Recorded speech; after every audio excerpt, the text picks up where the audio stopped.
நீங்கள் எவ்வளோ பெரிய உலகத்தில் எவ்வளோ பெரிய நிபுணர்னா கொண்டு வாங்க தங்கத்தை பற்றி சொல்கிறவங்கள, கண்டிப்பாக இன்னும் ஒரு வருஷத்தில் 2 மடங்கு ஆகும், 3 மடங்கு கண்டிப்பாக நடக்காது. 2026 தான் தங்கத்தோட பீக் டைம்.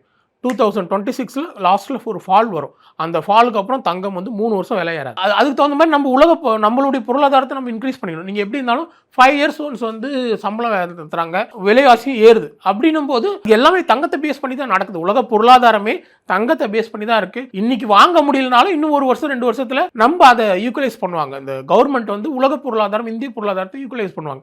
அப்ப தங்கம் வாங்குறது நமக்கு எளிதாகும். இன்னைக்கு 1 லட்சம் சம்பளம் வாங்குறவங்களுக்கு தங்கம் வாங்க முடியாத ஒரு சூழல் இருக்கலாம். 50,000 வாங்குறவங்களுக்கு வாங்க முடியாத சூழல். 1 லட்சம் வாங்கினாவே வாங்க முடியாது. மாசம் ஒரு 20,000 இன்வெஸ்ட் பண்ணாதான் வாங்க முடியுன்ற லெவலுக்கு வந்துடும். அப்போ இனி உலக பொருளாதாரத்தில் தங்கத்தோட பீக் போகும்போது நம்ம நம்மளுடைய சேலரி எல்லாம் இன்க்ரீஸ் பண்ணுவாங்க. நம்மளுடைய பொருளாதாரம் இன்க்ரீஸ் ஆகும், விலைவாசி உயரும். அப்போ நம்ம அதுக்கு அந்த ஈக்குவலுக்கு வந்துடும். அதை பத்தி பேச நம்ம பயப்பட வேண்டிய அவசியம் கிடையாது. உலகம் உங்கள் கையில். மாண்புமிகு தமிழ்நாடு முதலமைச்சர் திரு மு க ஸ்டாலின் அவர்கள் 10 லட்சம் மடிக்கணினிகள் வழங்கும் மாபெரும் விழா.